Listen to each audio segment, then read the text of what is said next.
दोस्तों, स्वागत है मेरे YouTube चैनल में यूजीसी नेट JRF हिंदी के साथी में। जैसा कि आप जानते हैं, हमारा आशान का एक दिन नाटक कंप्लीट हो चुका है। आज हम अपने अगले नाटक की शुरुआत कर रहे हैं, जिसका नाम है एक और द्रोणाचार्य।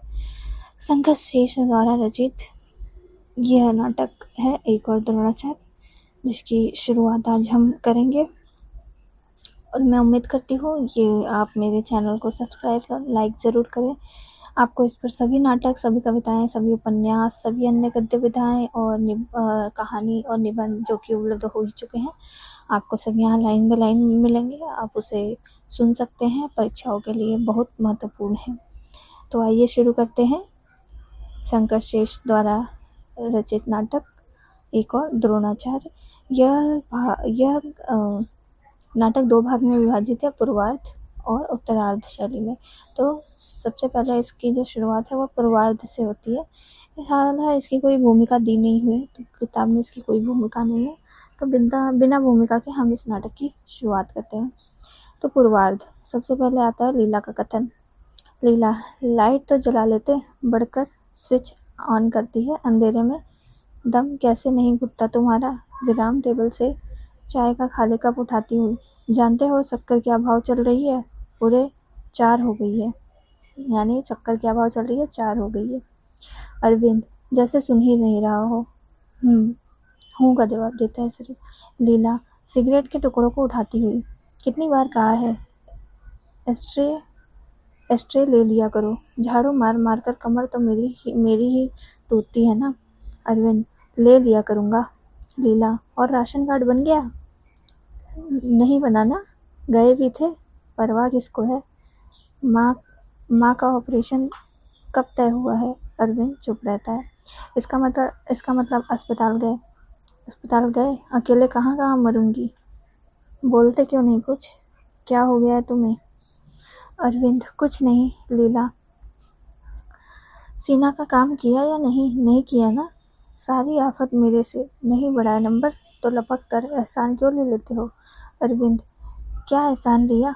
लीला, जाहिर है तुमने फेल कर दिया उसे, मैंने जो सिफारिश की थी और कोई करता तो। अरविंद, आखिर कहना क्या चाहती हो?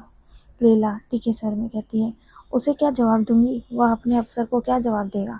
उसके प्रमोशन का क्या होगा? अरविंद, लड़का पास होने लायक नहीं था तो मैं क्या करूं? लीला, पास होने लायक होता तो तुमसे कहता ही क्यों? सीना क्या कहेगा? सोचा भी है? अच्छे एहसान फरामोश लोग हैं। अरविंद, क्या एहसान फरामोश की मैंने? लीला, तुम्हें ये नौकरी किसके कारण मिली? यह मकान, अस्पताल में सुविधाएं कौन दिलवा रहा है? 2 नंबर बढ़ा ही देते तो कौन सा आसमान फट जाता। अरविंद, अब चुप भी रहोगी?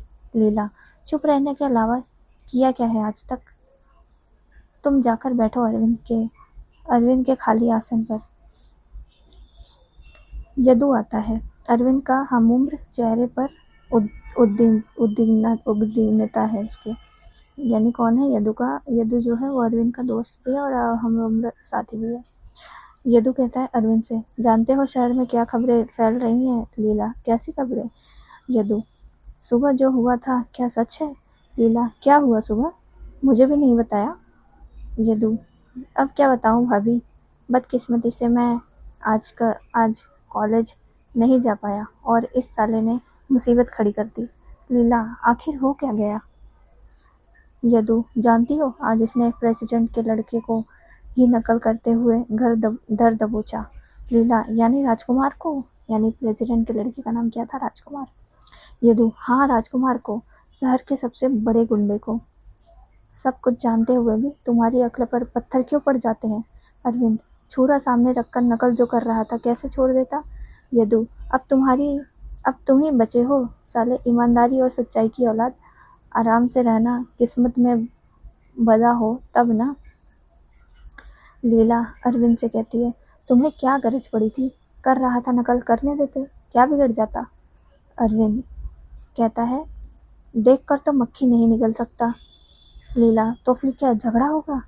यदु, और नहीं तो क्या, इस बार तो अच्छी खासी मार काट होगी। लीला, और उसकी जिम्मेदारी उसकी जिम्मेदारी थोपी जाएगी इनके सिर पर।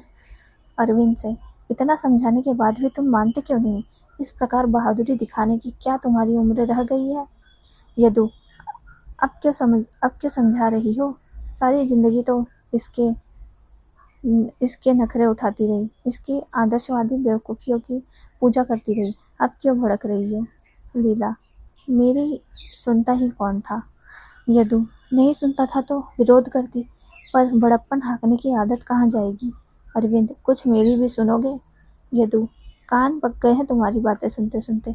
कहाँ तो सोचता था कि साल 2 साल में तुम प्रिंसिपल बनोगे और मैं वाइस प्रिंसिपल, और कहाँ तुमने यह हंगामा खड़ा कर दिया। पहले अपनी चमड़ी बचाओ और तब लगाओ हाथ दूसरों को। अरविंद, मेरी जगह तुम होते तो क्या करते? यदु, मैं तो और कागज लाकर दे देता, कहता करो बेटा नकल, इत्मीनान से करो, अपने बाप का क्या जाता है। अरविंद, क्या तुम इस तरह सोचते हो? यदु, मैं सोचता ही नहीं, सोचने से फायदा। लेकिन तुम हो ना मिडिल क्लास के आदमी, हर छोटे सवाल को ग्लोरीफाई करोगे, हाहाकार मचाओगे। तुम्हें पूछता कौन है? अरविंद, दूसरों के लिए यह सवाल छोटा हो सकता है यदु, पर हमारे लिए तो यह जीवन मरण का सवाल है, प्रोफेशनल एथिक्स का सवाल है। यदु, लेक्चर मत दो। जब से तुमने विमलेंदु का द्रोणाचार्य नाटक खेला है, तुम्हारा दिमाग फिर गया है। मिडिल क्लास का संयुक्त जोश छोड़ो, जाओ प्रेसिडेंट के हाथ पांव जोड़ो, केस को रफा दफा कराओ। अरविंद, यदु यदु अरविंद कहता है यदु, फिर यदु उस पर जवाब देता है, और नहीं तो क्या, माँ कैंसर से अस्पताल में पड़ी है, विधवा बहन हर पहली तारीख को तुम्हारे मनी ऑर्डर का इंतजार करती है, लड़के को मेडिकल कॉलेज भेजना है, इनकी तरफ देखो, छोड़ो यह सिद्धांत की मूर्खता। लीला, इन्हें समझाना बेकार है यदु भाई, समझदारी से तो इनकी दुश्मनी है, दीवार से सिर मारते आधी उम्र कट गई मेरी। यदु अरविंद से कहता है, क्या तुमने प्रेसिडेंट के लड़के की रिपोर्ट कर दी? अरविंद, और क्या करता? यदु, लेकिन हमारे उस प्रिंसिपल ने तो दांत निपोड़ दिए होंगे। कहता क्या है? अरविंद, रिपोर्ट दबाना चाहता है, मुझ पर रिपोर्ट वापस लेने के लिए दबाव डाल रहा है। लीला, तो वापस क्यों नहीं ले लेते? कह दो गलती से हो गया। अरविंद, रिपोर्ट वापस नहीं ली जा सकती, बात बहुत आगे बढ़ गई है। यदु, तो मरो, प्रेसिडेंट जब नौकरी से बाहर कर देगा तब अकल ठिकाने आएगी।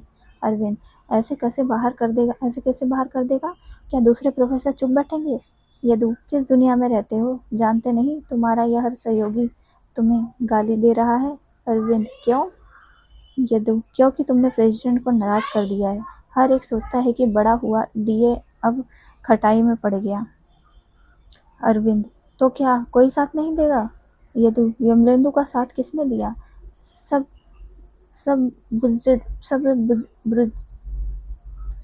बुद्धिलों की तरह घर बैठे रहे, गुंडों ने बीच चौराहे पर उसकी जान ले ली, क्या हुआ? उसने भी एक बड़े आदमी के लड़के को नकल करते पकड़ा था, एक तो आदमी गवाही देने जाता, सब साले दुम डुबाकर बैठ गए।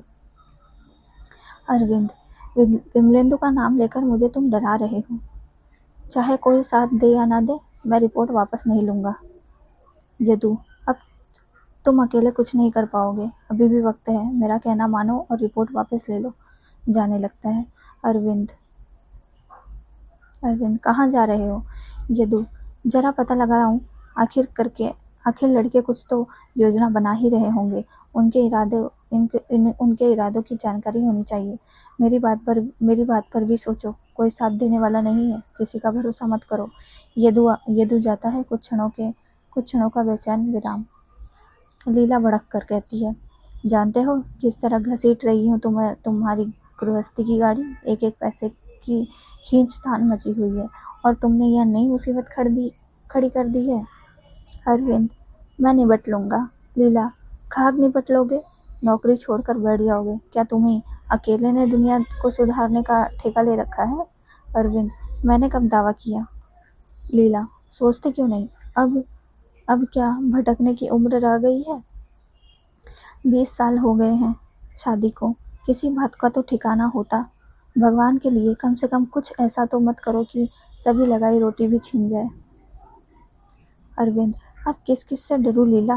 कॉलेज को दुकान की तरह चलाने वाले उस प्रेसिडेंट से, अंगूठा छाप कमेटी मेंबरों से, चुगली खाने वाले अपने सहयोगियों से, उस लीजिए बेहुदे प्रिंसिपल से, विद्यार्थियों से। क्या पूरी उम्र डरते ही रहना होगा? लीला, इन लड़कों का क्या भरोसा? किसका साथ दिया है इन लोगों ने?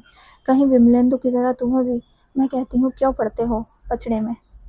अरविंद, खैर देखा जाएगा, सिगरेट ले आओ। लीला, इस समय बाहर मत जाओ। अरविंद, डरती हो? इतना डरूंगा तो काम कैसे चलेगा? अरविंद जाता है। लीला परेशान है। वह बिखरी कापियाँ ठीक करने लगती है, मेजपोश वगैरह ठीक करती है। प्रिंसिपल का प्रवेश, उम्र करीब 60। प्रिंसिपल का प्रवेश होता है, उम्र करीब 60 है, पर अधिक सकती है। ठिगना आग से काना है। कौन है प्रिंसिपल? लीला आश्चर्य से, आप? प्रिंसिपल, क्या करूं, आना ही पड़ा। मुसीबत जो बड़ी हो गई है, सहेंगे नहीं तो जाएंगे कहाँ? बुरे दिन जो आ गए। लीला, आपने इन्हें देखा नहीं? अभी तो गए हैं। प्रिंसिपल, देखा क्यों नहीं, लेकिन फायदा? लीला, आपने रोका नहीं? प्रिंसिपल, उसे कोई रोक सका है? क्या दिन आ गए हैं। लीला, तो क्या आप उनसे बात करना नहीं चाहते? प्रिंसिपल, कोई सुने तो करूँ बात, कोई फायदा हो तो बोलूँ। चलता है, सहेंगे नहीं तो जाएंगे कहाँ? लीला, तो फिर आप? प्रिंसिपल, तुमसे बात करने आया हूँ, शायद तुम ही समझा सको। समझाना तो है ही। लीला, मैं क्या समझा सकती हूँ? प्रिंसिपल, तो कौन समझा सकता है? देखो ना, सब कुछ ठीक चल रहा था, प्रेसिडेंट साहब खुश थे, सबको तनख्वाह मिल रही थी, डीए भी देने की सोच रहे थे, पर अरविंद ने नाहक मुसीबत खड़ी कर दी है। इन्हें ही कहते हैं बुरे दिन। क्या समझी? लीला, मेरा भी कहना कहाँ मानते हैं? प्रिंसिपल, तुम स्त्री किस बात की हो? अरे, नकल वगैरह पकड़ना जूनियर लेक्चररों का काम है, सीनियर लोगों को क्या शोभा देता है? खैर, हो गई, गलती हो गई, अब सुधारनी भी तो होगी। लीला, मैं कहाँ मना करती हूँ, पर वह माने तब ना। प्रिंसिपल, अब तुम्हें क्या बताऊँ, शहर के फसाद होने का डर है, लड़के मुझे जान से मारने की धमकी दे रहे हैं। लीला, आपको? प्रिंसिपल, हाँ मुझे, इस बूढ़े को, पर क्या करें, सहना होगा, नौकरी करनी है तो लात भी खानी पड़ेगी। लीला, लेकिन राजकुमार ने नकल की। प्रिंसिपल, अब मुझसे पूछकर तो की नहीं, थोड़ी सी कर ही ली तो किसका क्या बिगड़ गया, जिसका पाप उसके साथ, अपने बाप का क्या जाता है? लीला, फिर भी। प्रिंसिपल, अब तुम समझती नहीं, नकल बंद हो चाहे ना हो, कॉलेज जरूर बंद हो जाएगा, नौकरी जरूर जाएगी, बुरे दिन किन्हें कहते हैं? लीला, क्या क्या क्या बात इस हद तक जा सकती है? प्रिंसिपल, इस हद तक नहीं, इससे भी आगे तक जा सकती है। प्रेसिडेंट साहब आखिर मालिक हैं, अन्नदाता हैं, उनका कॉलेज, उनकी मर्जी, इसलिए तो कहता हूँ, नौकरी है तो कान बंद कर लो, आंखें मूंद लो, मुंह खुला रखो, बोलने के लिए नहीं, रोटी खाने के लिए। लीला, आपको पूरा विश्वास है कि प्रेसिडेंट कॉलेज बंद कर देगा? प्रिंसिपल, और नहीं तो क्या, जरा सोचो तो, उस बाल बच्चे वाले हैं, सब बाल बच्चे वाले हैं, कहाँ जाएंगे? हर एक तो महान नहीं बन सकता। लीला चिंतित स्वर में कहती है, लेकिन ये तो हमेशा सिद्धांत और न्याय की बात करते हैं। प्रिंसिपल, अब न्याय का सवाल रहा कहाँ, अब सवाल है 40 परिवारों की रोटी का। क्या समझी, रोटी का? बुरे दिन जो आ गए हैं। लीला, क्या लोग विरोध नहीं करेंगे? प्रिंसिपल, किसकी हिम्मत है, जल्लाद से भी कहीं विरोध किया जाता है? मुझे तो सुबह से शाम तक मालिक गाली देता है, गधा और उल्लू का पट्टा कहता है, पर क्या करूं, सुनता हूँ, सुनूंगा नहीं तो जाऊंगा कहाँ, नौकरी जो करनी है। लीला, आपकी बात मेरी समझ में पूरी तरह आती है प्रिंसिपल साहब, पर जिसे समझना चाहिए वह कहाँ तैयार रहता है। प्रिंसिपल, वैसे भी कौन तैयार होता है, अब तुम ही बताओ, क्या मैं खुशी से नालायक कहलाता हूँ? पर कहलाता हूँ, नालायक कहलाने के बाद भी खुशी जाहिर करता हूँ, नौकरी जो करनी है। अब मेरी बात छोड़ो, अपनी सोचो, नौकरी छूटेगी तो परेशान कौन होगा? तुम ही ना, भागेगा कौन? घर कौन चलाता है? क्या बुढ़ापे को नरक बनाना है? खैर, इसकी भी कोई बात नहीं, लेकिन जान है तो जहान है, जान तो बचानी होगी। छी, क्या दिन आ गए हैं, मास्टर की जान भी खतरे में। लीला, तो क्या विमलेंदु की तरह? प्रिंसिपल, कुछ भी हो सकता है, मारा गया ना बेचारा, अब क्या हालत है उसकी बेवा की तरफ देखा नहीं जाता। सोचो तो घर अंधेरा रखकर मंदिर में दोया जलाने से कोई फायदा नहीं। लीला, मैं उन्हें समझाऊंगी, हर तरह से समझाऊंगी। प्रिंसिपल, हाँ, यह हुई दुनिया की बात, केवल औरत ही मर्द को समझा सकती है। कहो उससे नौकरी करना सीखे। अब अपनी तारीफ अपने मुंह क्या करूं। 30 साल नौकरी की, पूरे 30 साल। प्रिंसिपल ने कितने साल तक नौकरी की थी? 30 साल तक, और 60 वर्ष का है वो। पूरे 30 साल। चूंगी नाके से मुहर्रिर से बढ़ता बढ़ता प्रिंसिपल हो गया। लड़का तो क्या बनता। लड़ो मत झुको, सोचो मत मानो, समझी तो समझाना, मैं चलता हूँ। प्रिंसिपल जाता है। लीला जड़बत खड़ी रहती है, फिर कापियाँ बटोरने लगती है। अरविंद आता है। अरविंद, यह प्रिंसिपल का बच्चा क्यों आया था? लीला कटुता से झक मारने। अरविंद, क्या सीधे मुंह बात नहीं निकलेगी? लीला, सुनता कौन है? अरविंद, क्या कह रहा था? लीला, समझा रहा था। अरविंद, तुम्हें? लीला, और नहीं तो क्या तुम्हें? अरविंद, क्या सलाह दे रहा था? लीला, समझदारी की बात कर रहा था, लेकिन तुम्हें समझदारी से तो दुश्मनी है।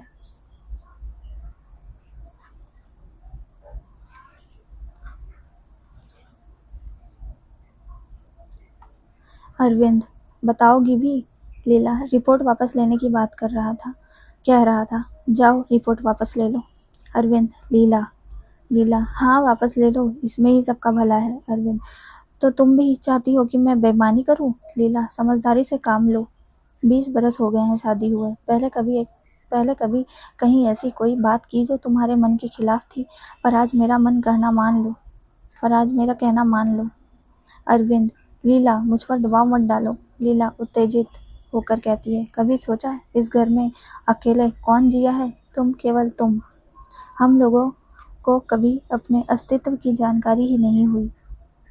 तुम तय करते रहे कि हम लोग कैसे जिए, और हम लोग उसी तरह जीते रहे, लेकिन अब यह नहीं होगा। इसी बीच द्वार पर चंदू दिखाई देता है।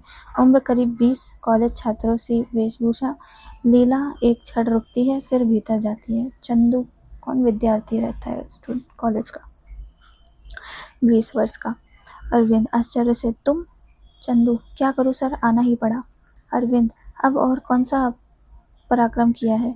चंदू, पराक्रम मैं क्या करूंगा? पराक्रम तो मेरा प्रोफेसर कर रहे हैं। अरविंद, बदतमीजी करते हुए शर्म नहीं आती?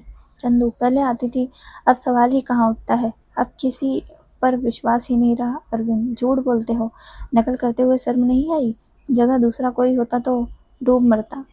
चंदू, मैं जानता था कि आप भी यही बात कहेंगे। अरविंद, दूसरी कोई बात कही भी जा सकती है? चंदू, मैं सोचता था कि कम से कम आप सच्चाई का पता लगाने की कोशिश करेंगे। अरविंद, मैं कुछ नहीं सुनना चाहता। I dislike you, get out. Chandu, क्या आप मेरी बात नहीं सुनेंगे? अरविंद, क्यों सुनूं? चंदू, आप नहीं सुनेंगे तो कौन सुनेगा? सुनने के बाद आपको लगे कि मैं झूठ बोल रहा हूँ तो निकालिए, चप्पल मारिए 10। अरविंद क्षण भर सोचने के बाद, बैठो, सुन रहा हूँ। चंदू, मैंने नकल नहीं की है सर। अरविंद, नहीं, तुमने नकल की है। चंदू, नो सर, मैंने नकल नहीं की है। Arvind, you are a liar. Professor Mishra क्या झूठ बोलेंगे? चंदू, मैंने नकल नहीं की सर। अरविंद, कागज किसके हाथ में था? चंदू, मेरे। अरविंद, इसके बाद भी? चंदू, पर मैंने उस कागज का इस्तेमाल नहीं किया। Arvind, this is not argument. Chandu, आप जानते हैं मेरे सामने कौन बैठा था? राजकुमार। अरविंद, इससे क्या होता है? चंदू, वह छुरा रखकर नकल कर रहा था। प्रोफेसर मिश्रा की ड्यूटी कमरे में थी, यह देखकर भी अनदेखा कर रहे थे। राजकुमार की सीट से दूर घूम रहे थे। अरविंद, लेकिन इससे यह कहाँ सिद्ध होता है कि तुम नकल नहीं कर रहे थे? चंदू, पहले पूरी बात सुन लीजिए सर। राजकुमार के पास एक कागज उड़कर मेरे पास आया, मैंने कागज उठा लिया, सोच ही रहा था कि प्रोफेसर मिश्रा को दे दूं, लेकिन उन्होंने तेजी से आकर मेरा हाथ पकड़ लिया। अरविंद, तो तुमने विरोध क्यों नहीं किया? चंदू, मैं बहुत चीखा चिल्लाया सर, पर प्रोफेसर मिश्रा नहीं माने। अरविंद, तुमने जरूर कोई बदतमीजी की होगी। चंदू, कभी की है मैंने? वह वह ढकेलते हुए मुझे प्रिंसिपल के कमरे में ले गए। अरविंद, तुमने प्रिंसिपल से अपनी बात नहीं कही? चंदू, वहाँ तो प्रिंसिपल के साथ ही कॉलेज का प्रेसिडेंट भी बैठा था। उसने मेरी ओर इस तरह देखा जैसे शिकार हाथ लग गया हो। उसकी मुस्कुराहट भयानक थी सर। अरविंद, इसके बाद क्या हुआ? चंदू, इसके बाद मुझे कुछ देर के लिए कमरे से बाहर जाने के लिए कहा गया, फिर वापस बुलाया गया और मेरी रिपोर्ट यूनिवर्सिटी को भेज दी गई। अरविंद सोचता हुआ कहता है, तो तुम कागज नहीं ले गए थे? चंदू, नो सर, आप ही बताइए, क्या मैंने कभी नकल की? अरविंद, नो, बिना जांच किए सजा क्यों दी गई? चंदू, जानबूझकर। अरविंद, क्या लोग तुम्हारे दुश्मन हैं? जानबूझकर सजा देंगे? चंदू, मेरे पिताजी और प्रेसिडेंट का राजनीति विरोध है। आने वाले चुनाव में प्रेसिडेंट के खिलाफ लड़ रहे हैं। मैं उस विरोध की बलि बनाया गया हूँ। मर। अरविंद, मुझसे क्या चाहते हो? चंदू, न्याय। अरविंद, मतलब? चंदू, राजकुमार को आज आपने पकड़ा है। अरविंद, तुम्हें उससे क्या लेना देना? चंदू, मैं पूछने आया हूँ कि राजकुमार की रिपोर्ट यूनिवर्सिटी भेजी जा रही है या नहीं। अरविंद, मैंने अपना काम कर दिया है, आगे प्रिंसिपल की जिम्मेदारी है। चंदू, नो सर, आपकी भी उतनी ही जिम्मेदारी है। अरविंद, लेकिन कैसे? चंदू, रिपोर्ट दबाई जा रही है, आपको रिपोर्ट यूनिवर्सिटी भिजवानी होगी। अरविंद, उन्होंने नहीं भेजी तो मैं क्या कर लूँगा? चंदू, आपको हमारा साथ देना होगा। अरविंद, यानी? चंदू, इस बार हम लोग भी मरने मारने पर तुले हैं। कॉलेज की ईंट में ईंट बजाकर रख देंगे। हम लोग न्याय की लड़ाई लड़ रहे हैं। राजकुमार इस बार बच नहीं सकता। अरविंद, यानी तुम लोग आंदोलन करोगे? चंदू, दूसरा कोई चारा नहीं। अरविंद, पर तुम लोगों ने यह कैसे मान लिया कि रिपोर्ट दबा दी जाएगी? चंदू, क्योंकि राजकुमार प्रेसिडेंट का लड़का है। अरविंद, इससे क्या होता है? चंदू, यह प्रोफेसर को अपने बाप का नौकर समझता है और कॉलेज को अपनी जायदाद। अरविंद, लेकिन इसमें मैं क्या कर सकता हूँ? चंदू, आपको हमारा साथ देना होगा, आपको हमारी ओर से लड़ना होगा। अरविंद, मुझे बीच में क्यों? चंदू, क्योंकि आपका मत मिलने पर ही हम जीत सकेंगे। नकल हमेशा के लिए बंद हो जाएगी, गुंडागर्दी दफना दी जाएगी। तो आप साथ देंगे ना? सबके सामने कहेंगे कि राजकुमार ने छुरे के बल पर नकल की है। अरविंद, पर तुम्हें शक क्यों होता है कि मैं न्याय का साथ नहीं दूंगा? चंदू, क्योंकि लोग अक्सर ठीक मौके पर बदल जाते हैं। अरविंद, क्या मुझे दूसरों की तरह? चंदू, नो सर, वैसी बात नहीं है, लेकिन आप पर दबाव डाला जाएगा, आपको धमकाया जाएगा, नौकरी से हटाने की धमकी दी जाएगी, जान से मारने का भय भी दिखाया जाएगा। तो कोई अचरज नहीं। अरविंद, मैं धमकियों से नहीं डरता। चंदू, पूरे स्टाफ में केवल आप पर भरोसा है सर। कल से हम धरना देंगे, हड़ताल करेंगे, रिपोर्ट नहीं हुई तो परीक्षा बहिष्कार करेंगे, लेकिन आप? अरविंद, बोलते क्यों नहीं? लीला आ जाती है। चंदू, लेकिन आप बदल गए तो यदि याद रखिए, हम आपको भी नहीं छोड़ेंगे। अरविंद, तो तुम मुझे धमकाने आए हो? चंदू, आप चाहे जो समझे, यह लड़ाई हमारे लिए जीवन मरण का प्रश्न है। जो हमारे साथ नहीं है उसे अपने विरुद्ध मानते हैं। मैं आपसे प्रार्थना करने आया हूँ, साथ ही आग्रह करने की भी। अरविंद, इस तरह की भाषा का इस्तेमाल करते हुए तुम्हें शर्म नहीं आती? चंदू, इस समय मैं अपने सैकड़ों साथियों की ओर से बोल रहा हूँ, लौटकर उन्हें जवाब देना है। जरा साफ बोलने के लिए माफ़ी चाहता हूँ, पर आपने बात बदली तो हम आपको सबसे बड़ा गुनहगार मानेंगे। फिर जो कुछ होगा उसकी जिम्मेदारी आप पर। चंदू तेजी से बाहर जाता है।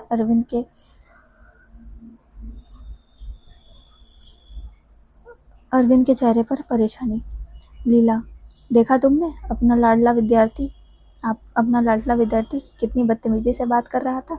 क्या इन्हीं लोगों के लिए मुसीबत उठाओगे? अरविंद, उसका दोष नहीं है। लीला, तुम्हारे सरासर धमका नहीं रहा है। अरविंद, बदतमीजी और धमकी की ही भाषा समझी जाती है अब।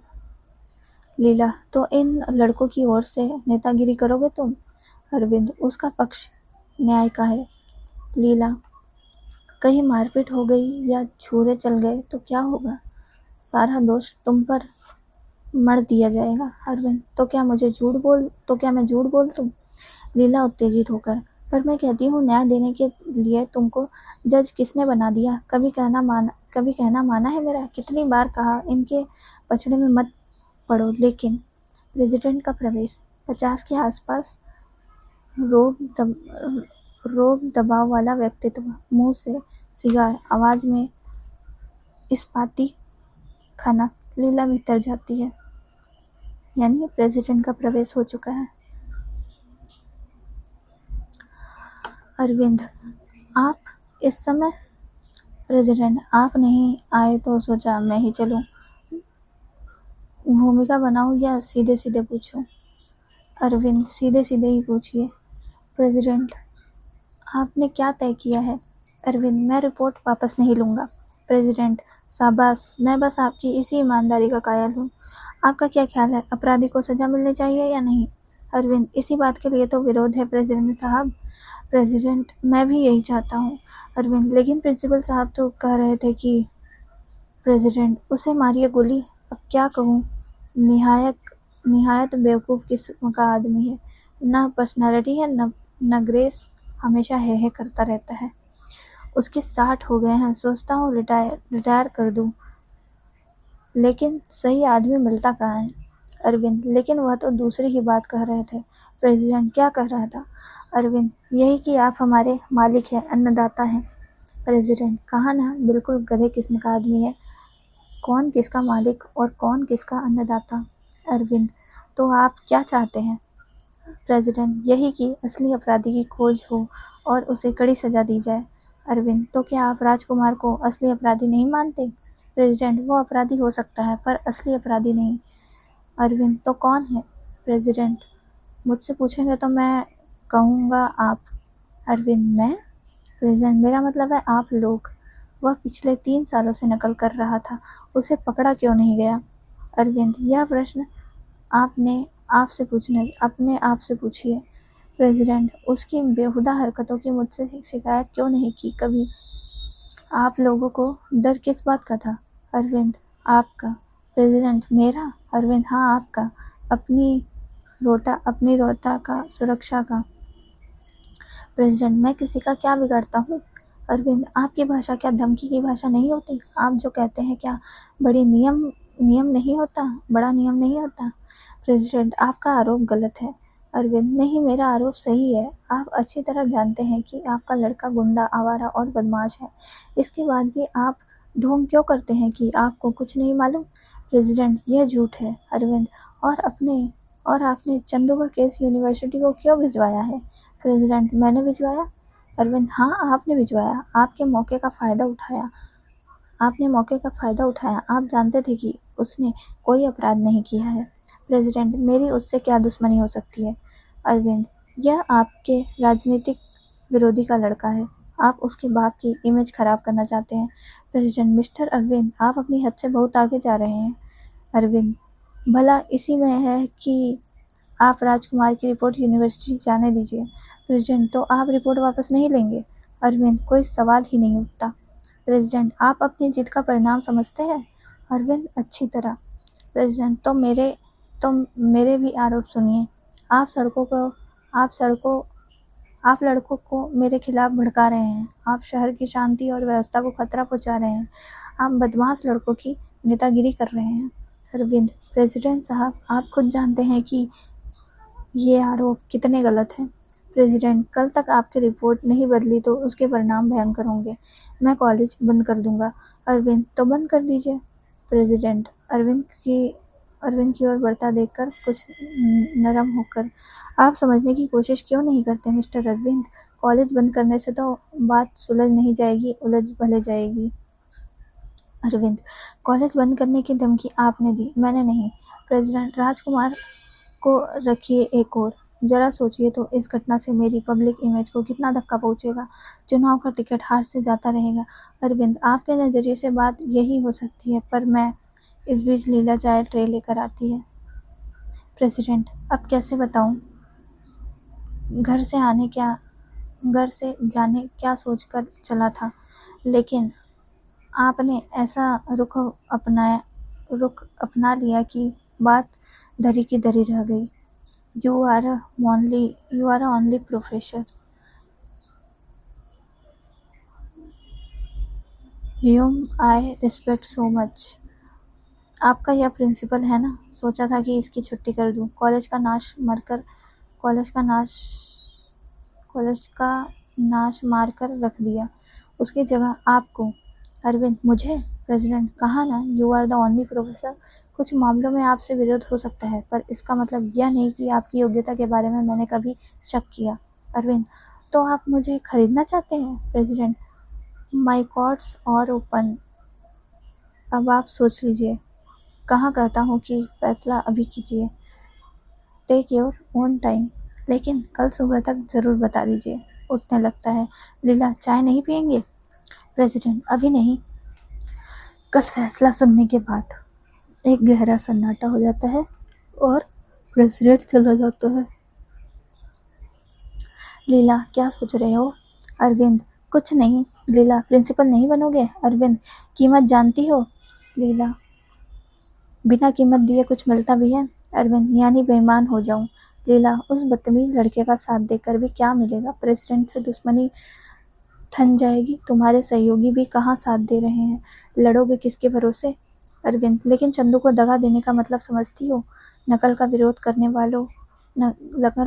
करने वाले सैकड़ों विद्यार्थी मेरे खून के प्यासे हो जाएंगे, मुझ पर थूकेंगे। लीला, प्रेसिडेंट उनसे निपट लेगा, तुम्हें सुरक्षा देगा, प्रिंसिपल बना देगा, और ये लड़के तुम्हें केवल सड़कों पर खड़ा कर तमाशा देखेंगे। उनका साथ देने से फायदा। यदु का प्रवेश। बहुत परेशान है, लगभग हाफ रहा है। अरविंद, इस तरह हाफ क्यों रहे हो? यदु, कुछ अंदाजा भी है शहर में क्या हो रहा है? लीला, क्या कोई उपद्रव हो गया? यदु, पर उसकी तैयारियां हो रही हैं, और चढ़ाओ उस चंदू नाम के लौंडे को। तुम्हारा नाम लेकर लौंडों को भड़का रहा है। कल कॉलेज में तबाही हुए बिना नहीं रहेगी। अरविंद, लेकिन मैंने उससे ऐसी कोई बात नहीं कही। यदु, समझने की कोशिश क्यों नहीं करते? तुम्हारे नाम से इनकलाब और जिंदाबाद के नारे लग रहे हैं। पूरे शहर में अफवाह है कि तुमने लड़कों को भड़काया है। पूरा स्टाफ हैरान है तुम्हारी हरकत पर। लीला, मैं कहती थी ना, कोई साथ नहीं देगा। सबको अपनी अपनी पड़ी है। यदु भाई, अब क्या होगा? यदु, उधर राजकुमार और उसके साथी तुमसे बेहद नाराज हैं। एक तो राजकुमार को पकड़कर तुमने उन्हें चुनौती दी। चंदू का साथ देकर तुम उनकी सत्ता ही खत्म कर देना चाहते हो। अरविंद, कौन कहता है मैं चंदू को भड़का रहा हूँ? यदु, ऐसा वे लोग सोचते हैं। यदि तुमने रिपोर्ट वापस नहीं ली तो आज नहीं तो कल तुम्हें जान से मार देंगे। अरविंद, तुम मुझे डरा रहे हो। यदु, इसमें डराने की क्या बात है? अगर ये लोग विमलेंदु की हत्या कर सकते हैं तो तुम्हारी क्यों नहीं? हर बात तुम्हारे खिलाफ पड़ रही है। जाओ, रिपोर्ट वापस ले लो। लीला, फिर प्रेसिडेंट इन्हें प्रिंसिपल बनाने की बात भी तो कर रहा है। यदु, तो जाओ, प्रिंसिपल बन जाओ, मेरी वाइस प्रिंसिपल के लिए रास्ता बनाओ। तुम प्रेसिडेंट का साथ दोगे तो वह भी तुम्हारा साथ देगा। रही चंदू और उसके साथियों की बात, प्रेसिडेंट उनसे खुद निपट लेगा, लेकिन राजकुमार तुम्हें जिंदा नहीं छोड़ेगा। अरविंद, क्रोध में, बंद करो अपनी बकवास। यदु, बकवास कहते हो? रिपोर्ट बदलने के अलावा तुम्हारे पास कोई चारा नहीं है। राजकुमार का विरोध करोगे तो हत्या, चंदू का विरोध करेगा तो सामाजिक हत्या से बच नहीं सकते तुम। अरविंद, चुप रहो। लीला, मैं सोचती थी कम से कम एक बार तो मेरा कहना मानोगे, पर नहीं, तुम केवल अपने लिए जीते हो। अपनी खुशी के परे तुम्हें कुछ नहीं दिखाई देता। स्वार्थी कहीं के। अब तुम्हें मुझे या चंदू में से एक को चुनना होगा। अरविंद, चीख कर, चुप रहो, मेरा दिमाग काम नहीं कर रहा। Yadu, you Yadu you get out from here. I said get out. धीरे धीरे अंधकार प्रकाश धीरे धीरे लौटता है। अरविंद सोफे पर अकेला बैठा है, सिगरेट पीता हुआ गहरी चिंता में डूबा हुआ है। बाहर रात का सन्नाटा, कहीं से बाहर 12 के घंटे की सुनाई पड़ते हैं। कोने से विमलेंदु की छरी कृति उभरती है। अरविंद घबराकर, कौन है? चुप्पी में, कौन हो तुम? विमलेंदु, पहचानो क्या? साल भर में ही भूल गए? अरविंद, तुम्हारी आवाज तो विमलेंदु की है, पर चेहरा कहाँ गया? विमलेंदु, अब मैं बिना चेहरे का आदमी हूँ। अरविंद, क्या तुम विमलेंदु? हाँ, विमलेंदु, तुम्हारा मित्र। अरविंद, लेकिन तुम्हारा चेहरा कहाँ गया? विमलेंदु, मृत्यु ने उतार कर रख दिया। चेहरे केवल जिंदा रहते रहते बदले जा सकते हैं, 1, 2, 10, 100, पर मृत्यु चेहरा हमेशा उतार कर रख देती है। अरविंद, तो तुम विमलेंदु के प्रेत? विमलेंदु हंसता है, प्रेत? हाँ प्रेत, जिंदा प्रेतों के बीच एक और प्रेत। अरविंद, कहाँ से आ रहे हो? विमलेंदु, तुम्हारे मन की अंधेरी गलियों से। बहुत अंधेरा है वहाँ, सीलन भरी हजारों सुरंगें और तहखाने हैं वहाँ। कितना कचरा जमा कर रखा है तुमने, मुझे भी बड़ी मुश्किल से रास्ता मिला। अरविंद, लेकिन तुम आए क्यों हो? किसने बुलाया तुम्हें? विमलेंदु, तुमने। अरविंद, मैंने नहीं बुलाया तुम्हें, मेरी गरज। विमलेंदु, झूठ मत बोलो, बिना बुलाए मैं कहीं नहीं जाता। बोलो, बुलाया है या नहीं? बोलते क्यों नहीं? अरविंद, हाँ बुलाया। विमलेंदु, अब मैं आ गया तो डरते हो? डरो मत। अरविंद, क्यों बुलाया मैंने? विमलेंदु, मैं बताऊं? तुम पूछना चाहते ही हो कि मरते समय मैं क्या सोच रहा था। जब गुंडों ने मुझ पर हमला किया तो मेरी मनस्थिति क्या थी? अरविंद, हाँ, बलिदान करते समय तुम क्या सोच रहे थे? विमलेंदु, बेवकूफ, बलिदान शब्द वापस ले। मैं तुम्हारे क्लासरूम में बैठा फर्स्ट ईयर का लौंडा नहीं हूँ जो वजनी शब्दों के माया दर्पण में अपना चेहरा झांकने लगूं। मैं शब्दों से परे हूँ, चेहरों से परे हूँ। अरविंद, मैं मान नहीं सकता। तुमने जो कुछ किया वह बलिदान था, आत्मत्याग, आदर्श। विमलेंदु, फिर वही बकवास बंद करोगे या नहीं? यह बकवास बहुत सुन चुका। चिता पर मेरी लाश रखी थी और तुम लोग लेक्चर दे रहे थे। हर एक आदमी यह बताने की कोशिश कर रहा था कि वह मेरा कितना जिगरजान दोस्त रहा। मुझमें जो नहीं था उसे ढूंढ कर बखान किया जा रहा था। पर अरविंद, मैं कैसे जानूंगा? अरविंद कहता है, मैं कैसे जानूंगा? विमलेंदु, तुम जानते हो, पर कहोगे कैसे? सच सब मन ही मन मेरी बेवकूफ़ी पर तरस खा रहे थे। होड़ लगी हुई थी हरामी लोगों में। एक ने तो इसी होड़ में मेरे बाप को भी क्रांतिकारी कहा, तपस्वी और त्यागी कहा। साला क्या जानता था कि मेरा बाप गंजेड़ी था और सट्टा लगाता था? तो समझे, किसी की जान जाए तो जाए और ये साले अपनी पब्लिसिटी करें। अरविंद, यानी तुम अपनी मृत्यु पर दुखी हो?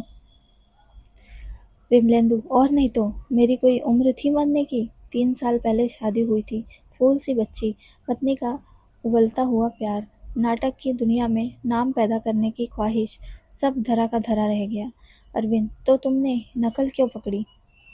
विमलेंदु, बेवकूफ़ी के लिए भी कोई तर्कशास्त्र होता है? आ गया जोश में, हो गई मूर्खता। मैं क्या जानता था कि इसके लिए सजाए मौत मिलेगी? अरविंद, लेकिन हम लोग तुम्हारे आत्म बलिदान की गाथा गाते हैं। विमलेंदु, जिंदा हो ना, इसलिए मरो तो पता चले कि जीवन क्या होता है। अरविंद, लेकिन नकल?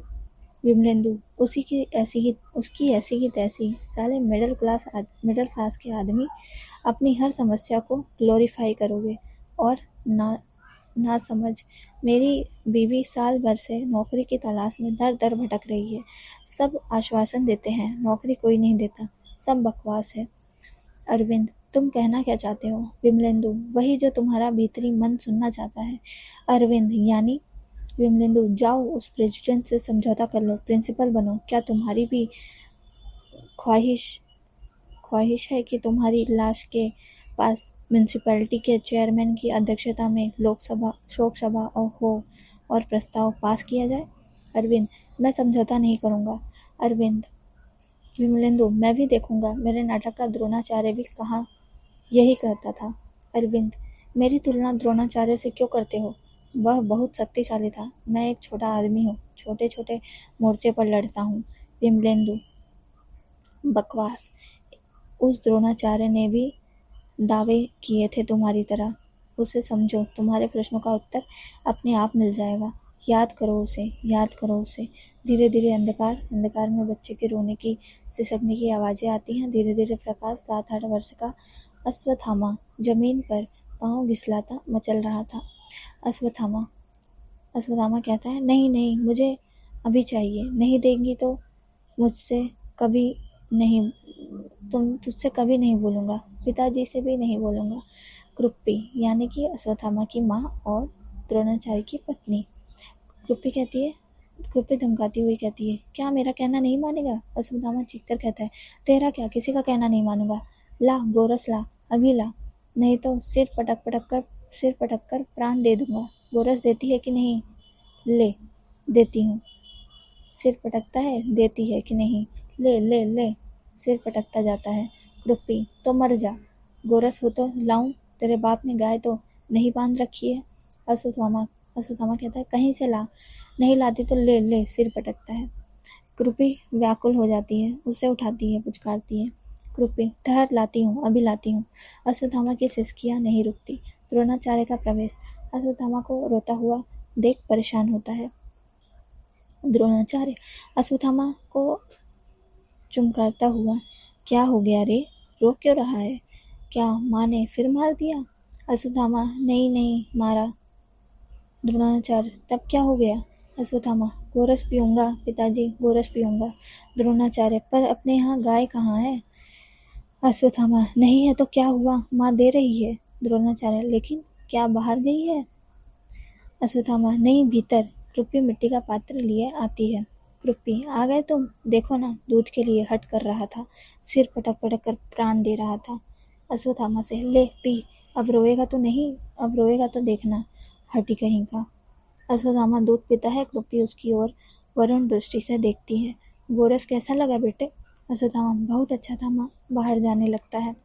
द्रोणाचार्य, कहाँ जा रहा है? अश्वत्थामा, उस क्षत्रिय कुमार के पास, उसे जाकर बताता हूँ कि हमारे यहाँ भी गोरस है, घमंडी कहीं का। आपको दारिद्री भिखमंगा ब्राह्मण कह रहा था। उछलता हुआ जाता है। कुछ क्षणों तक बेचैन अंतराल। कृपी, हाँ बताओ, द्रुपद ने क्या कहा? इतने दिनों बाद तुम्हें देखकर कुछ खुश हुआ होगा ना? पात्र उठाने लगती है। द्रोणाचार्य, पात्र मुझे दो। कृपी, क्या क्या दिया? 100 से कम गायें क्या दी होंगी? द्रोणाचार्य कटुता से, 100 क्यों, 1000 दी हैं। कृपी, और मुद्राएं कितनी दी? क्या ऐसे ही थोड़े ही विदा कर दिया होगा? कहती थी ना, अकड़ छोड़ दो, मानते कहाँ थे? द्रोणाचार्य पात्र दिखाता हुआ, अश्वत्थामा को तुमने क्या पिलाया? कृपी, दूध, और क्या? द्रोणाचार्य, क्या इस पात्र में दूध था? झूठ क्यों बोलती हो? कृपी, अब जाने भी दो। हाँ तो द्रुपद ने क्या कहा? तुम्हारा स्वागत किस प्रकार किया? राजसभा बुलाई होगी तुम्हारे सम्मान में। द्रोणाचार्य, इस पात्र में क्या था? कृपी, द्रुपद ने क्या कहा, क्या दिया? द्रोणाचार्य, इस पात्र में क्या था? कृपी, सुन सकोगे? द्रोणाचार्य, द्रुपद के यहाँ से आने के बाद अब कोई बात भारी नहीं पड़ेगी। कृपी, इस बर्तन में दूध के नाम पर आटे का घोल था। द्रोणाचार्य, इस छोटे से बच्चे के साथ कपट करते हुए शर्म नहीं आई तुम्हें? कृपी, शर्म करती तो अब तक सिर पटक पटक कर मर गया होता। द्रोणाचार्य, लेकिन आटे का घोल पी कैसे लिया? कृपी, पीता नहीं तो कहाँ जाता? आंचल छूटने के बाद कभी दूध पिया होता तो याद रहता दूध का स्वाद। दूध के नाम पर जहर देती तो भी पी लेता। द्रोणाचार्य, क्या सचमुच दूध नहीं पिया उसने कभी? कृपी, इस बात पर अब दृष्टि पड़ी तुम्हारी? मैं कहती तो विश्वास करते तुम? मुझे झगड़ालू स्वभाव दरिद्री कहकर कोसते। द्रोणाचार्य, मुझे अभी विश्वास नहीं होता। कृपी, विश्वास क्यों होगा? कभी अपने लड़के की हड्डियां गिनी तुमने? भिखमंगे का लड़का कहलाता है तुम्हारा बेटा। मुझसे पूछो कैसे जुटाती हूँ 2 जून की रोटी। द्रोणाचार्य, इतना नरकीय जीवन। कृपी, नरक बनाया किसने, मैंने या तुमने? बोलते क्यों नहीं? कहाँ मर गई अकड़ तुम्हारी? होंगे बड़े आचार्य, लेकिन उससे अन्न नहीं आ जाता, कपड़े नहीं आ जाते। द्रोणाचार्य, तुम कहना क्या चाहती हो? कृपी, वही जो तुम्हें द्रुपद के यहाँ भेजते समय कहा था। द्रोणाचार्य, पर द्रुपद ने क्या किया जानती हो? कृपी, उसने तुम्हें जरूर कुछ ना कुछ दिया होगा। द्रोणाचार्य कटुता से, दी ना, जमकर एक लात दी मेरे माथे पर, नौकरों से धक्के मारकर निकलवा दिया मुझे। कृपी, हो ही नहीं सकता। द्रोणाचार्य, क्यों झूठ बोल रहा हूँ? उस अपमान की कल्पना भी नहीं कर सकोगी तुम। मेरा अपमान, मेरे पिता का अपमान। कृपी, ऐसा क्या कह दिया उसने? द्रोणाचार्य, उसने मुझे घमंडी कहा, अकड़ू कहा, दरिद्री कहा। कृपी, तो क्या गलत कहा? द्रोणाचार्य, उसने मुझे ढोंगी कहा, पखंडी कहा। उसका एक एक शब्द बर्छी की तरह मेरी आत्मा को छेद रहा था। कृपी, इस अपमान की नौबत ही क्यों आने दी तुमने? द्रोणाचार्य, मैंने? कृपी, और किसने? मैंने? तुमने जरूर अकड़ दिखाई होगी, अपनी विद्वानता और आचरित पर उसे लंबा भाषण दिया होगा। द्रोणाचार्य, नहीं कृपी, मैंने वैसा कुछ नहीं किया। जीवन में इतनी समर्पित भाषा कभी नहीं निकली मेरे मुंह से। इसके बाद भी अपमान। कृपी, मेरा रोम रोम जल रहा है। इच्छा तो होती है कि एक ही बाण से उसका सिर छेद कर रख दूं। कृपी, ले चुके बदला। अपने इकलौते बेटे के लिए जो दूध की एक बूंद नहीं जूट सकता, उसके मुंह से बदले की भाषा वचालता है। द्रोणाचार्य, तुम मेरी शक्ति नहीं जानती। कृपी, तो और कौन जानता है? द्रोणाचार्य, मैं अब ऐसी पीढ़ी तैयार करूंगा जो केवल युद्ध की भाषा बोलेगी। कृपी, लेकिन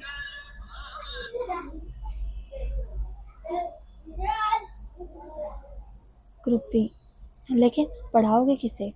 है भी कोई विद्यार्थी? राजसत्ता का यूं ही नहीं उल्टा जा सकता। द्रोणाचार्य, तुम कहना क्या चाहती हो? कृपी, मैं कहा कहती हूँ कि अपमान का घूंट पियो, द्रुपद से बदला जरूर लो, पर उतावली में नहीं, योजना बनाओ, उसका नाश उसकी जाति के लोगों से ही कराओ। बाहर कोलाहल, रथ के रुकने की आवाज, घोड़ों की गिनगिनाहट। द्रोणाचार्य, देखो तो कौन है? कृपी, देखने का नाट्य, कोई राजपुरुष लगता है। द्रोणाचार्य, हाँ, अरे यह तो भीष्म आ रहे हैं। कृपी, भीष्म और अपने यहाँ? द्रोणाचार्य, आश्चर्य है। कृपी, देखो कैसा संयोग है, तुमसे सत्ता से जोड़ने के लिए कह रही थी, सत्ता स्वयं चली आ रही है। विवेक से काम लो, हो सकता है तुम्हारा संकल्प। भीष्म का प्रवेश द्रोण को झुककर प्रणाम करता है। द्रोणाचार्य, आप यहाँ? भीष्म, क्या आप जैसे आचार्य के दर्शनों का लाभ न लूं? द्रोणाचार्य, फिर भी। भीष्म, आचार्य द्रोण, आज तक आपकी धनुर्विद्या के बारे में सुना ही था, लेकिन आज अपनी आंखों से देखा। धन्य हैं आप। कृपी, ऐसा क्या देख लिया आपने? भीष्म, धनुर्विद्या का ऐसा चमत्कार जिसकी मैंने कल्पना भी नहीं की थी। कृपी, कैसा चमत्कार? भीष्म, बाणों की सहायता से आचार्य ने कुएं में गिरी गेंद बाहर निकाल दी। पांडवों और धृतराष्ट्र के पुत्रों ने जब घटना की जानकारी दी तो मैं बहुत प्रभावित हुआ। द्रोणाचार्य, लेकिन यह तो बहुत साधारण सी बात है। भीष्म, मैं इस चमत्कार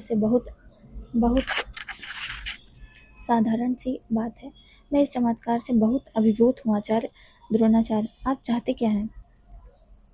भीष्म, यही कि आप चलकर राजपुत्रों का आचार्य पद ग्रहण कर ले। द्रोणाचार्य, मैं और राजपुत्रों का आचार्य? भीष्म, इसमें आपत्ति क्या है? द्रोणाचार्य, मुझे थोड़ा विचार कर लेने दीजिए। कृपी, ये तो शालीनता के कारण ऐसा कह रहे हैं, इन्हें आपकी बात स्वीकार है। भीष्म, तो मैं निश्चित हुआ आचार्य, चलकर आपके स्वागत की व्यवस्था करूं? द्रोणाचार्य, भीष्म, लेकिन मैं। कृपी, बीच ही में, इनकी बात मुझ पर छोड़िए। परसों यानी गुरु पूर्णिमा तक राजधानी जरूर पहुंच जाएंगे। भीष्म, आपने अच्छी बात बताई। दीक्षा के लिए गुरु पूर्णिमा से बढ़कर दिन कहाँ मिलेगा? तो आचार्य आपको लेने रथ आएगा। मैं आपकी प्रतीक्षा करूंगा। भीष्म जाने लगता है। द्रोण आगे बढ़कर कुछ कहना चाहता है, पर कृपी उसे रोकती है। द्रोणाचार्य, कृपी, तुमने कुछ सोचने भी नहीं दिया। कृपी, क्योंकि तुम सोचने के बाद हाँ नहीं कर पाते। द्रोणाचार्य, लेकिन तुम इसका परिणाम जानती हो? कृपी, जानती हो। अनाज और कपड़े की समस्या हमेशा के लिए मिट जाएगी। कुछ सम्मान से रह सकेंगे। तुम द्रुपद से बदला भी ले सकोगे। द्रोणाचार्य, हाँ, द्रुपद से बदला। द्रुपद का नाश किए बिना मैं चैन से नहीं जी सकूंगा। कृपी, अब तुम्हारे शिष्य होंगे इस देश के भावी शासक, उनकी सेना बनाकर तुम द्रुपद को तहस नहस कर सकते हो। द्रोणाचार्य, हाँ, अब मेरी नियति यही है तो मैं क्या कर लूँगा। कृपी, मैं तैयार हूँ। धीरे धीरे अंधकार, कुछ क्षणों में कुत्तों के भौंकने की आवाजें करीब आती हैं। जंगल में कुछ लोगों के भागने की आहट। अर्जुन की आवाज़, गुरुदेव, वह देखिए, कुत्ते भौंकने लगे। हिरणों का झुंड देखिए उस ओर। द्रोणाचार्य की आवाज़। सावधानी से निशाना साध अर्जुन, एक भी हिरन भागने न पाए। अर्जुन की आवाज़। गुरुदेव अर्जुन की आवाज़। गुरुदेव, हमारे शिकारी कुत्तों पर कहो कहाँ से बाढ़ आ रहे हैं कहीं से बाढ़ आ रहे हैं। द्रोणाचार्य की आवाज़। कौन हो सकता है? अर्जुन की आवाज़। जाने कौन है।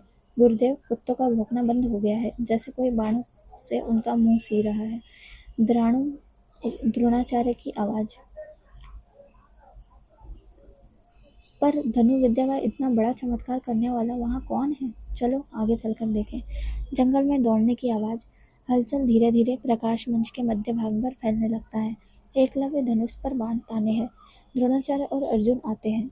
द्रोणाचार्य, कौन हो तुम? एकलव्य बाण उतारकर उन्हें प्रणाम करता है। गुरुदेव, आप? द्रोणाचार्य आश्चर्य से, मुझे गुरुदेव क्यों कह रहे हो? एकलव्य, आप मेरे गुरुदेव हैं इसलिए। द्रोणाचार्य, लेकिन मैं तुम्हें पहली बार देख रहा हूँ। एकलव्य, पहली बार नहीं गुरुदेव, दूसरी बार। द्रोणाचार्य, झूठ बोलते हो। एकलव्य, मैं भला क्यों झूठ बोलने लगा? क्या 10 वर्ष पहले मैं आपसे नहीं मिला, या मैं आपका शिष्य बनना चाहता था? द्रोणाचार्य, तब? एकलव्य, आपने मेरी प्रार्थना ठुकरा दी थी। द्रोणाचार्य, ठीक ही किया था। शास्त्रों के अनुसार मेरी विद्या केवल ब्राह्मणों और क्षत्रियों के लिए है। एकलव्य, लेकिन योग्यता और प्रतिभा? द्रोणाचार्य, इन दोनों से व्यवस्था बड़ी है। एकलव्य, क्या यह सच है? द्रोणाचार्य, हाँ, मेरा व्यक्तिगत अनुभव भी यही कहता है। एकलव्य, लेकिन जन्म पर तो मेरा कोई अधिकार नहीं था। जन्म से पहले अपने माता पिता तय करने की सुविधा क्या प्रकृति भी देती है? द्रोणाचार्य, लेकिन मनुष्य का जन्म हमेशा एक ही अनचाही व्यवस्था में होता है, तो मैं क्या करूं? एकलव्य, आप भीतर से इस व्यवस्था में विश्वास करते हैं? द्रोणाचार्य, जो व्यवस्था जोड़ी नहीं जा सकती उसमें विश्वास करने ही जिया जा सकता है। पर तुमने इतना विद्या सीख कहाँ से ली? इतनी विद्या तो मेरे इस प्रिय शिष्य अर्जुन को भी नहीं आती। एकलव्य, यह सब आपकी कृपा है गुरुदेव। द्रोणाचार्य, मुझे बेकार महत्व दे रहे हो। एकलव्य, नहीं गुरुदेव, मैंने आपका पुतला बनाया, उसके चरणों में बैठकर अभ्यास करता रहा। द्रोणाचार्य, गुरु के बिना भी इतना ज्ञान? तुम धन्य हो एकलव्य। अर्जुन, क्या यह संभव है गुरुदेव? द्रोणाचार्य, जो कुछ देख रहा हूँ झुटलाया कैसे जा सकता है? एकलव्य, आपके आशीर्वाद से मेरी विद्या का कृतार्थ हुई। आपने इस वनवासी शिष्य से गुरु दक्षिणा मांगी है। द्रोणाचार्य, लेकिन किस आधार से? मैंने तुम्हें दिया क्या है? एकलव्य, प्रेरणा दी है। प्रेरणा? द्रोणाचार्य, यह तुम्हारी शालीनता है। एकलव्य कहता है, चाहे जो हो, मैं आपको गुरु मानता हूँ। अब मैंने सिद्ध कर दिया है कि मैं बहुत नालायक शिष्य नहीं हूँ। द्रोण विचार करता है, अर्जुन की ओर सार्थक नज़र से देखता है। धीरे धीरे उसका चेहरा कठोर होने लगता है। एकलव्य, उसे चुप कर देखो। क्या मेरी गुरु दक्षिणा भी स्वीकार नहीं? द्रोणाचार्य, क्यों नहीं? जब जब तुम जिद कर रहे हो तो, लेकिन तुम दे भी सकोगे? एकलव्य, आप मांगिए तो। द्रोणाचार्य, रहने दो, तुम नहीं दे पाओगे। एकलव्य, क्यों नहीं दे पाऊंगा? पांडवों या कौरवों का बेटा भले न हो, ध्यधराज का पुत्र तो हूँ ही, कहेंगे तो उनका पूरा राज्य आपके चरणों में रख दूंगा। द्रोणाचार्य, धन नहीं चाहिए मुझे। एकलव्य, तो? द्रोणाचार्य, मेरी गुरु दक्षिणा में तुम्हें बहुत दुख देगी। एकलव्य, प्राणों से तो अधिक कुछ नहीं लेगी। द्रोणाचार्य, तो सुनो, मुझे तुम्हारे दाहिने हाथ का अंगूठा चाहिए। एकलव्य, यह आपने क्या मांग लिया? अब अंगूठा देने के बाद मैं क्या रह जाऊंगा? आप आशीर्वाद दे रहे हैं या शाप? द्रोणाचार्य, फिर मांगने के लिए क्यों? क्या चेतावनी नहीं दी थी मैंने? एकलव्य, गुरु दक्षिणा तो मैं दूंगा ही आचार्य, लेकिन एक प्रश्न पूछूं? द्रोणाचार्य, कैसा प्रश्न? एकलव्य, क्या आप इस अर्जुन से कभी उसका दाहिना हाथ मांग सकेंगे? क्या आप भीम से उसकी भुजा मांग सकेंगे? आप मांगेंगे भी तो नहीं मिलेगी। तब आपने मुझसे ही अंगूठा क्यों मांगा? क्या आप अपने शिष्य की हत्या नहीं कर रहे हैं? द्रोणाचार्य, तो मत दो, मैं कोई दबाव तो नहीं डाल रहा हूँ। एकलव्य, वैसी बात नहीं है, गुरु दक्षिणा तो मैं दूंगा ही। पूजा की सामग्री लेकर अभी आया। एकलव्य तेजी से जाता है और कुछ देर तक अर्जुन और द्रोण खामोश है। अर्जुन, गुरुदेव, आपकी यह क्रूरता समझ में नहीं आई। द्रोणाचार्य, क्यों? अर्जुन, एकलव्य से अंगूठा क्यों मांगा? द्रोणाचार्य, धर्म की व्यवस्था के लिए जानते नहीं शूद्रों और वनवासियों को धनुर्विद्या की शिक्षा नहीं दी जा सकती। अर्जुन, लेकिन आपने शिक्षा दी कहाँ? आपको गुरु दक्षिणा देना भी क्या अपराध हो गया? द्रोणाचार्य, एकलव्य के अंगूठा बने रहने का अर्थ समझते हो? धनुर्विद्या पर उसका अधिकार हो जाएगा, धीरे धीरे उसकी जाति का अधिकार हो जाएगा। शक्तिशाली होने के बाद ये क्षत्रियों से स्पर्धा करेंगे और परिणाम होगा वर्णाश्रम धर्म पर संकट। उसका अंगूठा छीनकर मैं इन संभावनाओं को हमेशा के लिए समाप्त कर सकूंगा, समझे? अर्जुन, पर यह अन्याय है गुरुदेव। देखा नहीं उनकी आंखों में क्षत्रियों के लिए कितनी घृणा थी। आपने एक महान प्रतिभा को उभरने से पहले ही कुचल दिया। द्रोणाचार्य, हाँ कुचल दिया। उसने मेरे अहंकार को चुनौती क्यों दी? अर्जुन, कैसी चुनौती? द्रोणाचार्य, यह सिद्ध करना चाहता था कि वह मेरी सहायता के बिना भी महान धनुर्धर बन सकता है। कल इतिहास मेरी अपूर्णता पर हंसता। अर्जुन, इतिहास तो कल भी हंसेगा आप पर। जब भी प्रतिभा को जाति और व्यवस्था के नाम पर कुचला जाएगा तो लोग आपको ही याद करेंगे। इतिहास आपको कभी क्षमा नहीं करेगी। द्रोणाचार्य, यह तुम कह रहे हो? कम से कम तुम्हें तो नहीं कहना चाहिए। अर्जुन, मगर क्यों? द्रोणाचार्य, क्योंकि यही वनवासी आगे चलकर तुम्हारी राह का सबसे बड़ा कांटा बनता। अर्जुन, तो बनने देते, उसे जीतने के लिए मैं और अधिक विद्या सीखता।